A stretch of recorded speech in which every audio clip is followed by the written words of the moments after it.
सकाळू सकाळू बाहरी पड़िलु माँ भगवती पीठ गराम जगतसिंहपुर शाला माँ मंदिर ठारू अल्प दूर रही एक ग्राम गराम सोप उच्चर पीढ़शैली निमित्त मंदिर में बहु प्राचीन देवी प्रतिमा पूजा पाँच जे कि भगवती नाम सर्वपरिचित मंदिर भितर प्राय 4 फुटर विराट एक विष्णु स्वरूप पद्मपाणी बुद्धक प्रतिमा पूजा पाँच जहाँ स्थानीय लोके और पूजक नागा ठाकुर बोली कहते। माँ भगवती हेले 10 भुजा देवी दुर्गा शाला माँ भली दशहरा माँ भगवती 16 उपचार पूजा बहुत आडंबर रे करा जाए।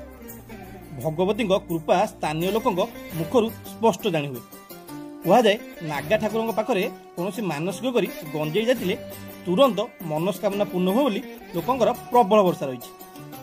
मंदिर परिसर रे माँ जागुली छोट मंदिर रे बहु प्राचीन दुर्गा मूर्ति अच्छी जार प्राचीनता कल्पना करने सहज नुहे। समय मिले भगवती पीठ को निश्चय आसतु।